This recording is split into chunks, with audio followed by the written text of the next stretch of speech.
അളിയ നമ്മുടെ കണക്ക് സാറും PT ടീച്ചറും തമ്മിൽ എന്തോ ഉണ്ട് അറിയാവാ? മച്ചാ തമിഴിലെ சொல்றா ഒന്നും പുരിയില്ലടാ. എടാ നീ ഒരു വർഷം ഇല്ലടി ഇങ്ങോട്ട് വന്നിട്ട് ഇതുവരെ മലയാളം പഠിച്ചില്ലേ? ഇപ്പോഴും തമിഴ് തന്നെയാ?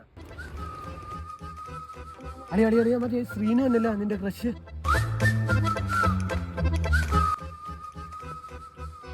എടാ അശ്വിനെ, എനിക്കൊരു സബ്ജക്റ്റിൽ ഡൗട്ട് ഉണ്ട്, നീ ഒന്ന് എന്നെ പഠിപ്പിച്ചു തരാവോടാ? പെങ്ങൾ ഒരു മിനിറ്റേ. എന്റെ പൊന്നളിയ, ചാൻസ് മിസ്സാക്കില്ലേ, പോയി അവളെ പഠിപ്പിച്ചോ. എന്നാ മച്ചാ சொல்ல? ഞാൻ നിന്നെ പഠിപ്പിച്ചു തരാം, ഒന്നും പേടിക്കണ്ട, ഞാൻ നിന്നെ പഠിപ്പിച്ചു തരാം. അത്രേ ഉള്ളൂ.